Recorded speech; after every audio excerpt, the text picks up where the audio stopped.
absolute fundamentals that contribute to and help to create a strong foundation for our equines to have a really healthy, happy life. My name's Anna. Welcome to AIM Horsemanship. I'm a certified equine behaviour consultant with the IEABC. I'm a holistic equine behavioural therapist and generally positive reinforcement based trainer, or LEMA based, which is least intrusive, minimally aversive. In the horse world, as children, we're often taught things such as how to deal with an abscess, how to muck out a stable, how to put a horse's head collar on and lead them, how to tack up a horse, how to identify different types of tack to different parts of a horse, how we can change their diet to optimise their performance for shows or competitions, or just leisure activities, whatever it is we want to do with them. We're not often taught what actually focuses on the horse's species-specific needs and the latest behavioural science and research behind this.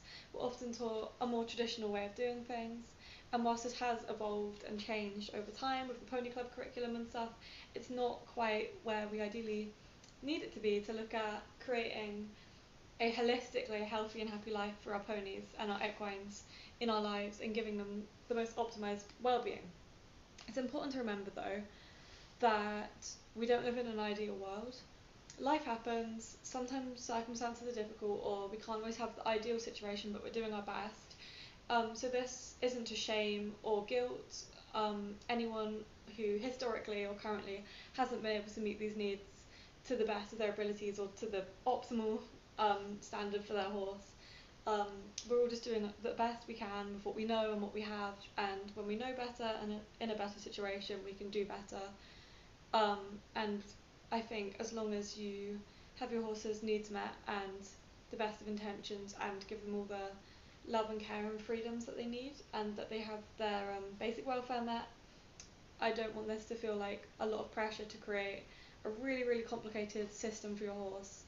If anything, it's about stripping back what we believe that horses need and looking at actually, if we take away all anthropomorphism and what us as humans think they need, here's the research on what genuinely helps horses to live healthier, happier lives with less behavioural fallout, less medical fallout, less mental and emotional fallout. We're going to look at today what's called a horse's behavioural needs. So this means behaviours that the animal's internal stimuli will strongly motivate them to carry out. And these behaviours are necessary for optimised welfare, and being prohibited from carrying out these behaviours from long periods of time can lead to compromised welfare and other issues in the animal's life. So what I'm going to be looking at with you and talking about today is based on the work of equine ethologist Andrew Fraser, who identified these behavioural needs for horses.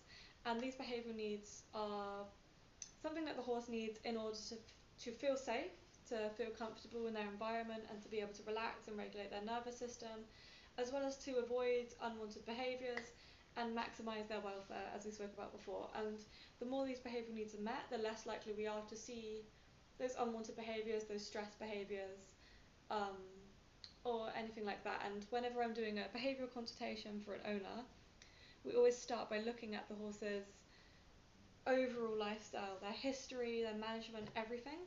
And we'll often look at ways we can improve how these behavioural needs are met, or little things we can change in their routines and their management that help these to be met, basically, which really, really helps the horse to feel regulated. So if you imagine you're getting up in the morning to go to work and you haven't had your human behavioural needs met, maybe you're really lonely, so you haven't had that social interaction, you haven't had warmth and a shelter, and you haven't had all those human specific behavioural needs, you haven't been able to have a time to exercise, to wash, anything like that, then obviously when you go to work you're going to be stressed, you're going to be upset, you're not going to be able to perform to the best of your ability, and you may even begin to show behaviours such as snapping at people, you know, like forgetting things, all these behaviours that your boss might go, why are you doing these behaviours, and they may even punish you for it, instead of looking at the human's life overall. So that if we're going to put that into a horse context, instead of, in this situation, instead of punishing the behaviours, you want to look at the overall lifestyle, and when we change that, then we can start to look at behavioural modification. And this also applies even if we're not looking at behavioural modification, even if there's no behaviours we want to change, no training we want to do, we just want to look at managing our horses in a way that's great for us humans and for them horses. So the first behavioural need that we're going to look at here is freedom to move.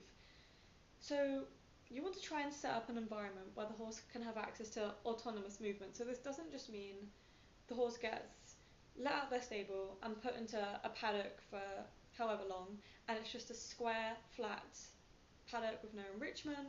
Maybe they're lonely.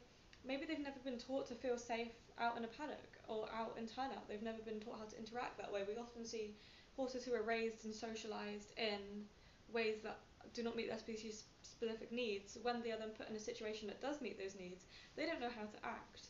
They don't know how to behave in a way that's normal for a horse, and often owners will then be like, oh no, he really wants to come in. Every time I put him out, he stands at the gate wanting to come in. And yes, this can be the case, but let's look at why. What are the motivational factors in the horse's life for them to want to go out, to want to carry out species specific, it's hard to say that, sorry, species specific, we have a tongue twister, behaviours.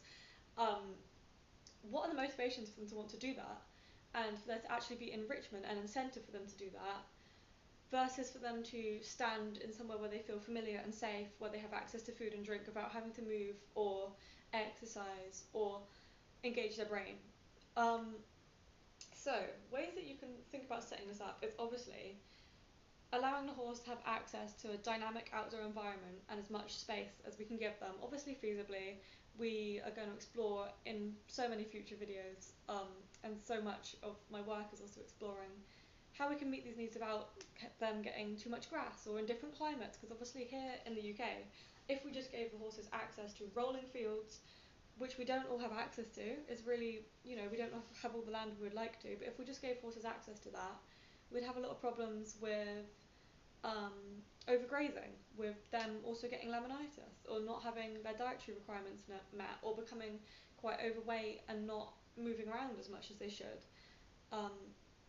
So it's also important to remember that for some horses in some situations we can turn them out in a group in a big space, and that's great, or even in a smaller space and make it as enriching as we can, and at least they've got room to move around, they've got company, they've got multiple feeding stations, multiple water stations. That's brilliant. But if we're on a restricted space and we're worried about the land, and we're worried about their weight, and we're worried about their enrichment, it can be really great to look at setting up a track system. So you might want to look at researching what's called paddock paradise sometimes, or a track system, which is basically where the horses are encouraged to move around a track as opposed to just in a big open space. So if we had a big open space and the middle was fenced off, the horses then have to move around the outside, and we have different hay and water stations. We often have on these track systems sand pits, different slopes, different surfaces for them to explore, bends. It's really important also to have open areas where they can, no one's going to get trapped, and they can move around and carry out all these autonomous movements without having to just go one way around. It's important that the track's wide enough and suitable for everyone, and the track can also be super dynamic, so it doesn't have to be, it could be a figure of eight, it could be several different paddocks or a hill connected to each other. So it just really opens up the world for exploring ways of making the most of having less land, or working with ponies who do need restricted grazing, or who even have problems within a herd dynamic with bullying, or with one horse being trapped in a corner. It can be, and when I say bullying, I mean that's very anthropomorphic. Obviously horses aren't trying to bully one another, it's just how they're acting based on their motivations and behavioural needs. And we can look more into that in future, and if we look at resource guarding, herd dynamics, and resource holding potential. But yeah, like I said, track systems can be a great way to create a much better herd dynamic where they will have, and we'll go through these needs as I go along, but the access to ad-lib, forage and water at multiple stations, and that movement, so that they all have enough movement, they all have enough space, and nobody's getting trapped and they don't feel the need to resource guard their space. So track systems might not be an option for you. turnout might not even be an option in some really specific situations where it's not ideal and we still want to be able to meet these needs. Or even if those needs are possible via track systems and turnout, we want to look at other ways to increase them.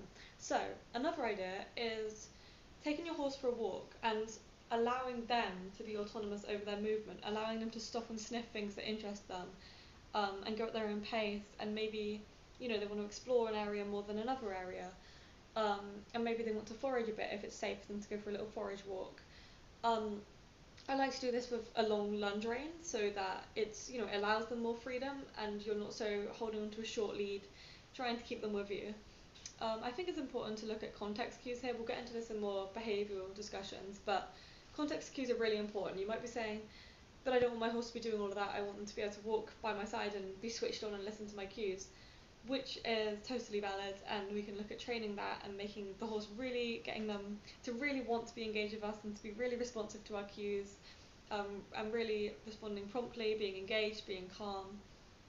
But that's in a training context, or a context where we're maybe offering reinforcement to the horse, whereas this is more a different context where we just want them to be able to relax and enjoy some enrichment.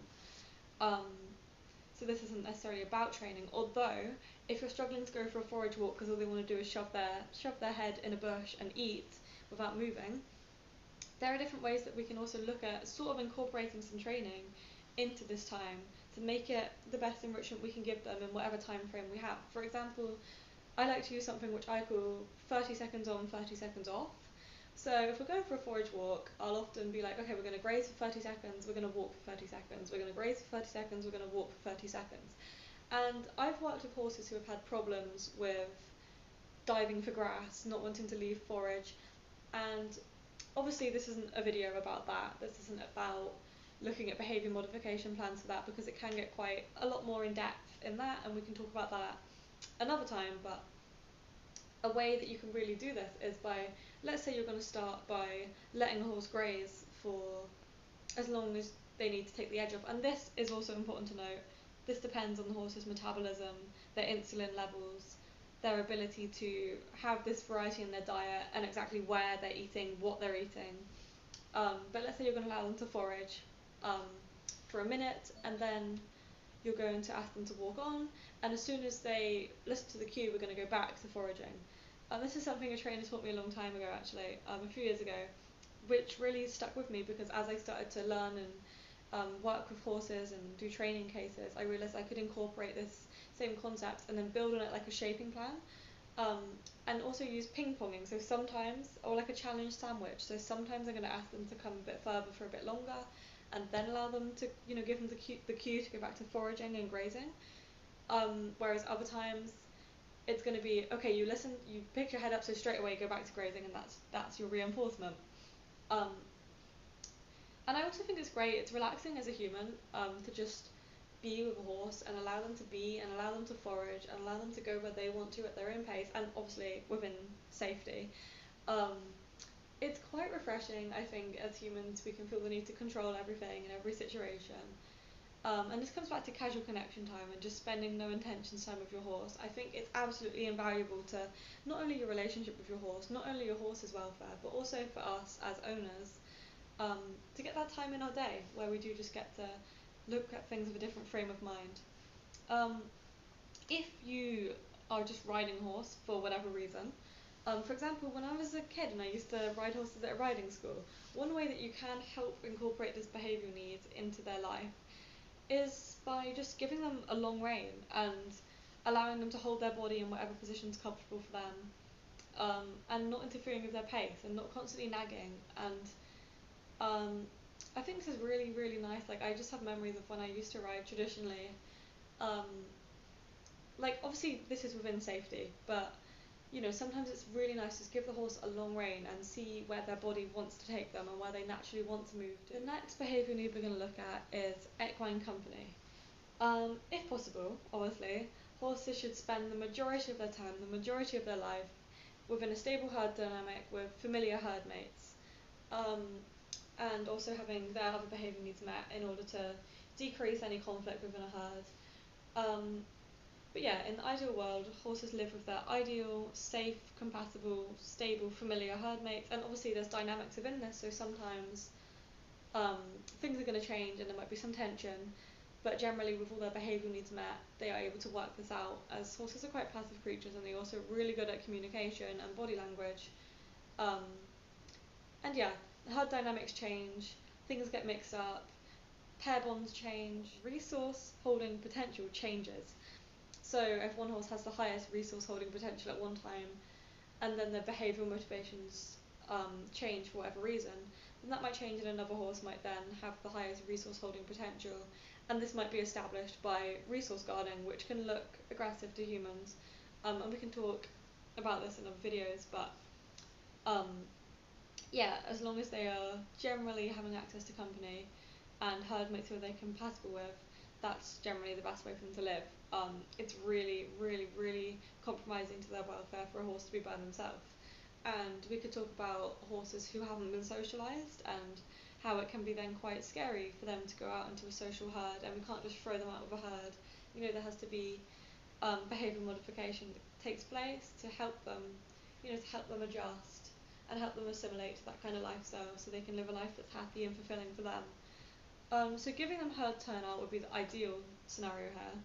But if the horse must be kept individually or in smaller groups or pairs, it's great if we can give them shared fence lines where possible, specifically for equines who are compatible with each other.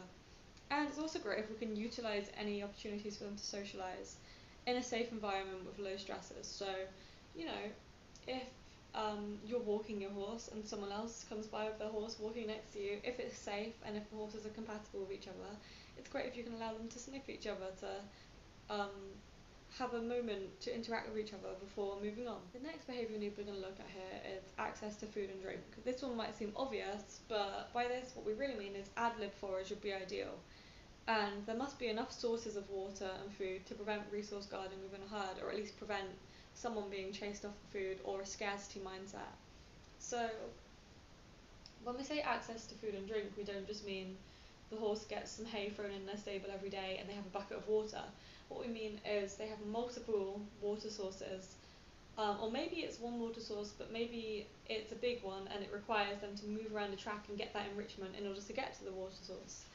And also with forage, it's important that they have like near constant access to forage, as horses are designed to eat little and often. So this could be resolved by placing slow feeder nets around a track system, or if the horse is turned out and they have maybe dotted around, they have different forage stations, or maybe they have a lot of natural forage in their environment, and that helps to meet this behavioural need. So yeah, providing these multiple sources is a great idea. It's also great to look at having enough distance between them, so that the horses feel safe and comfortable while eating, and they don't feel like the other horses are too close to them, if that's an issue for them. And it's also a good idea to, instead of putting a big bale out, look at creating multiple smaller nets or feeding stations instead of one big pile of hay. So that encourages more movement, and it also meets their behavioural need for it also engages their seeking system more and encourages them to move around. So ensuring that the individuals have 24/7 access to forage and water is really important. The next behaviour need we're going to look at is rest and sleep. So a horse's sleep patterns can be disturbed by a change in environment or routine, or a stressor in the horse's life, whether it's a new stressor or it could also just be a chronic stressor.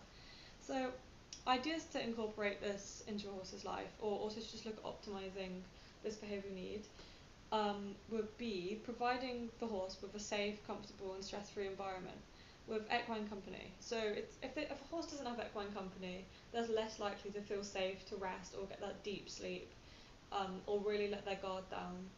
And even if they do, then they might be experiencing different emotional fallout from being alone and not having that equine company. So it's also really important that there's not too many stresses in the horse's environment, and that they're able to feel at peace and get that rest instead of having to be on constant high alert. Because it's important to remember that horses are prey animals, and if they feel stressed, they want to be ready to flee at any minute. But it's really important that they are able to rest and restore themselves. So yeah, having an environment like that will encourage them to rest and sleep, letting their guard down, and like I said, they're not constantly on alert. The next behaviour need we're going to look at here is body care. So this doesn't mean like washing their body with soap and water like a human in a shower. It means body care for their species specific needs. So they should at least have the option to roll. So different surfaces horses like to roll on for different reasons at different times, whether it's to keep the flies off, the sun off, to, you know, massage their muscles, to itch their skin, to keep blood flow going, anything like that. And also mutual grooming. Horses will bond over mutual grooming, and it also helps them to remove debris and sweat and dirt from their coat, to shed their hair if they're shedding their winter hair or their summer hair. And it's also a great idea if you could have different things that they could scratch on or different textures for them to rub on. Obviously, take into consideration if a horse has sweet itch, then it needs to be managed differently than giving them surfaces to scratch on. But yeah, we can also we can spend time giving our horses scratches and finding their scratchy spots, which is a really nice way to bond them and meet their behavioural need. But it's also important this need could be met without the need for us humans to be there. So they get to do it whenever they feel the need, or whenever possible that they feel the need. Because obviously there might be times where we have to keep them on box rest or something, for whatever reason, for their own well-being. But the next behaviour need we're going to look at, number 6, is space. So horses are generally relaxed with more space. It generally allows them to expel the energy they need. Horses are naturally designed to travel really long distances a day, even if it's really slowly, you know, to water resources, to get enough food, to find shelter, and also to make sure that they're not at risk of being attacked by predators in the wild. So, ideas to incorporate more space into your horse's life, as we discussed at the start, would be we're dealing with environments where we don't always have the ideal amount of space, or even if we do, it might not be possible to put the horses out on that space and just allow them to run free on masses and masses of space.